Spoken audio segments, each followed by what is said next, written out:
Hello, my name is Megan Skilton and welcome to my research proposal presentation. My research proposal focuses on the use of exercise and the reduction of musculoskeletal disorders for dental hygienists.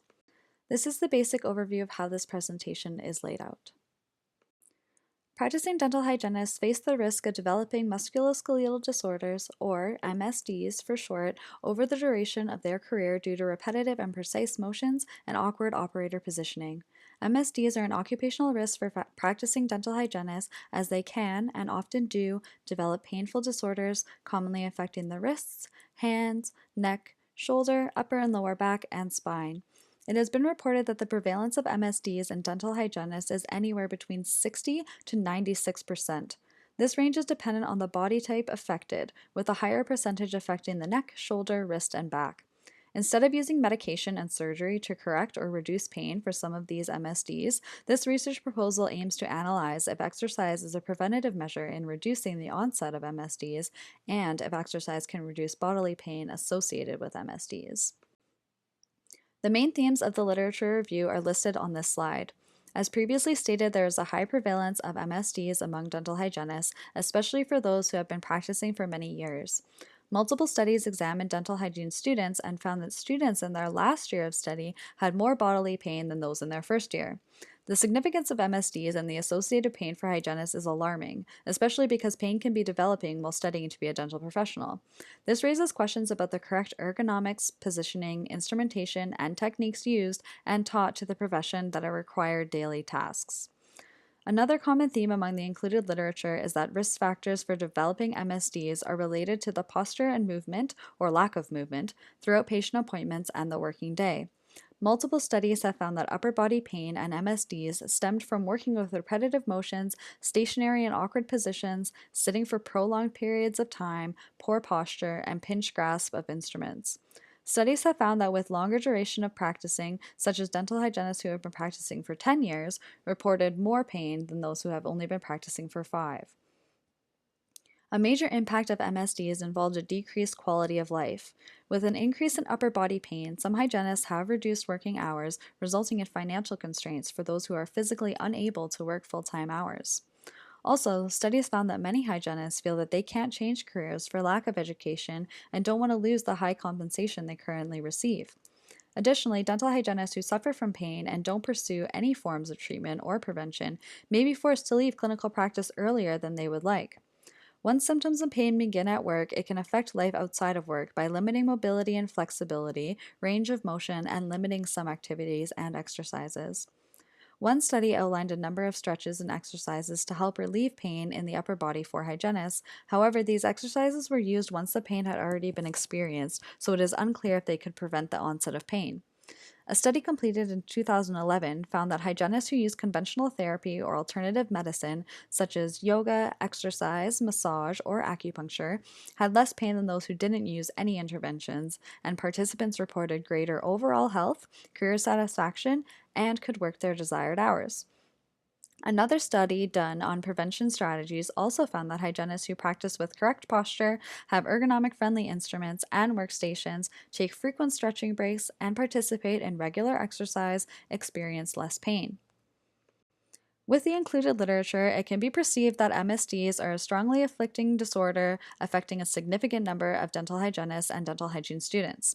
The onset of MSDs are strongly correlated to the profession's daily routine. The use of regular exercise and stretching has been shown to help reduce symptoms of pain and increase the longevity of careers. However, other ergonomic principles need to be applied. As for weaknesses, the majority of the included literature were studies that used only qualitative data. This can be seen as a weakness because the responses were received through questionnaires. Therefore, participants could have misread or not understood the question, answered incorrectly, or answered falsely. With questionnaires, it is possible that those who failed to respond felt that they only needed to if they were experiencing pain. Therefore, a higher rate of pain is being reported because those without pain are not participating. Also, there was one study that only included 10 participants, making generalizability a concern. The major drawback in the current research is to evaluate if occupational-related MSDs are preventable altogether. To live with chronic pain isn't desirable, so to just manage the symptoms until they flare up again isn't the best option for managing MSDs. Research on instruments and grasping techniques needs further evaluation to determine if the use of the current product market is really the best option for hand ergonomics. Evaluation of vibrating ultrasonic hand instruments, hand fatigue, and possible loss of feeling in fingertips due to the high vibrations emitted requires further research into the development of MSDs. More research on exercise and out of work activities that could provoke the onset of MSDs when paired with daily dental hygiene activities would be beneficial as well to reduce risk factors. Additionally, research needs to be conducted to review what dental practices can do to support their staff by enforcing ergonomic strategies and workstations. Ultimately, there is a large gap in the research to analyze if exercise can prevent the onset of MSDs. Therefore, this research proposal aims to answer that question. Listed on this slide are the objectives of this research proposal. This proposal aims to collect statistical data from participants to compare the prevalence of MSDs and pain with the use of exercise, to analyze data to understand the relationship between preventing MSDs through the use of exercise, and to explore participants' responses with pain management and exercise. Next, we will discuss the methods used for this proposal. For this research proposal, a concurrent nested mixed methods design would be most appropriate. This research design is useful for this proposal as it allows for a focus on one method, which is quantitative, while having the qualitative data embedded into the research to help strengthen the results. The concurrent nested design will allow results to be determined by both research methods and will allow the audience to understand the significance of exercise on the body in relation to the dental profession, as well as how participants feel about pain management. This study will take a quasi-experimental design approach, as blinding would not be available for this research proposal. Quasi-experimental designs resemble experimental research designs, but it's not a true experiment. The intervention will be exercise, but with quasi-experimental designs, they can eliminate confounding variables due to the non-randomized approach. Our population is practicing dental hygienists in the province of Ontario who are experiencing occupational-related pain but have not been diagnosed with an MSD. We will also include a subgroup of participants who have been diagnosed with an MSD and are experiencing pain, so our research can analyze if exercise helps with pain management. Recruitment will mainly be through online forums, such as posting recruitment ads on dental hygiene affiliations like the Canadian Dental Hygiene Association website or through social media sites. Phone numbers of registered dental hygienists can be accessed through the College of Dental Hygienists of Ontario, as well as which offices they provide care in, so they can be contacted for recruitment. There are currently around 13,000 registered dental hygienists in Ontario, so our population size will have a maximum number of 1,000 participants and a minimum of 800, so we will be able to generalize findings. The best strategy used for sampling would be the stratified random sampling approach, so each group can be clearly identified as the proportions of participants will likely differ. Similarly, for qualitative data, the maximal variation sampling design will be used as the research has well-defined groups of participant characteristics. This slide shows the inclusion and exclusion criteria for the participants involved in this study. Included is the exercises this study will incorporate. To collect baseline data, participants will be asked to complete a medical history to determine any present MSDs or other health conditions that could affect the results of the study. Participants will also be asked to complete a baseline survey to identify any presence of pain in the body and how severe that pain is. Participants will also need to be assessed by a physician to diagnose any MSDs. The research will be completed in a 12-month period with annual follow-ups of participants for the next 5 years to increase the effectiveness of the intervention. During the initial 12-month period, participants will be asked to complete a progress survey every 3 months to evaluate any changes in pain symptoms and any new prevalence of MSDs. At the end of the 12-month period, participants will be asked to complete a final survey of their symptoms, pain severity, and experience to compare against their baseline data. In addition, a physician will evaluate participants to determine the presence of any MSDs. To improve validity and limit biases of the results, the same team of physicians will conduct the initial and final assessments of participants. Participants will be asked to participate in exercise 3 times a week for 1 hour at a time at their venue of choice and record which exercises were completed.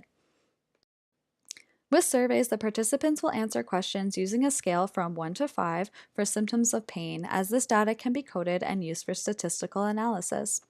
This study will also use pre-post testing design to measure baseline data during and after the intervention period. To verify that the intervention is effective, participants will need to be free of an MSD diagnosis for the initial 12-month study period. However, ideally participants will be free of MSDs for the 5-year follow-up duration of the study to increase the validity of the study. Physical examinations will be used to determine the presence of MSDs in participants. Survey questionnaires will be used for open-ended questions, so participants can voice any changes or concerns that may be unique to them, as well as document participant satisfaction. The qualitative data will be used to relate any positive or negative interpretations to the quantitative data. The surveys will also be available online for easier use. Data analysis for qualitative data will begin by transcribing the data through the use of a software to help manage the information faster and more effectively. The data will be organized based on the research objectives stated previously to identify common themes. The data will then be coded with the use of a statistical software to find patterns in open-ended responses that can be grouped together to gain further insight into the data collected. As for the quantitative data, for the survey responses from 1 to 5, that data can be coded based on the numerical response and organized using a statistical software. Also, the data from the physical examinations will be grouped into either having an MSD or not and can be added to the software. The study will use a logistic regression analysis to evaluate the intervention. Logistic regression analysis is deemed appropriate for this study as there are only 2 outcomes for the quantitative data to assess. Either participants have an MSD or they do not. Statistical software can then be used to determine an odds ratio, p-value, and significance level to analyze the responses of the outcome variable. First, as this proposal involves human participants, the proposal will be sent to review by the Ethics Review Board to ensure no ethical violations are present. Participants will be recruited based on a voluntary approach, and informed consent from each participant will be obtained prior to any data collection or the use of exercise specifically for this proposal. The use of informed consent also aids in participant autonomy, as they can determine for themselves if they would like to participate in the study. As this study aims to provide a benefit to the participants and previous research shows that exercise has been helpful in preventing pain, the benefits outweigh the risks. However, there are potential risks of injury during exercise, and participants will be aware of that when giving their informed consent. Confidentiality of participants will be respected, as participants will be issued a number, so their names won't be needed for data collection or analysis, and their personal information will not be shared with outside sources. Researcher competency, research design, and worthwhile outcomes contribute to ethical considerations as well. Any lack of knowledge will be clearly stated in the research proposal to ensure adherence to ethical conduct, as well as to ensure participants have full informed consent. Using a mixed methods research design, as well as using multiple techniques, can prove to be a timely and costly limitation of the study. Also, the number of participants required for this study will make data collection and analysis a timely procedure. With sampling, if not enough participants are recruited, it can affect the generalizability of the study. Loss to follow-up may also occur, as this proposal requests annual follow-ups from participants for 5 years after the initial data is collected. Additionally, due to the nature of qualitative surveys, participants may give false information, answers may be skewed by participants' opinions, or there may be a low response rate. Limitations can also be found when using a statistical software, as user error may occur with incorrect values or input errors. Delimitations imposed on this study is the population size, as the suggested 10% of a sample is over 1,000 participants. The study chooses to have the maximum number of participants recommended to be 1,000. Also, the choice to have only registered dental hygienists in Ontario was made to make recruiting participants easier. The timeframe imposed on this study is also a delimitation. The 12-month period of the study is to find patterns with the intervention chosen and its efficacy, while the annual follow-ups for 5 years is to improve the efficacy of the intervention and validity of the study. Another delimitation is the exercise chosen to be incorporated in the study. This choice was made to make data collection and analysis easier and to lessen injury risks to participants from other various exercises. The postures and movements required by dental hygienists puts immense strain on their bodies, with a high percentage of hygienists suffering from pain. This study aims to reduce that percentage and increase career satisfaction and longevity. The specific topic does not have enough readily available information to answer the question. Therefore, this study aims to identify ways to prevent pain and disabling conditions from a demanding profession. Lastly, I'd like to thank you for watching.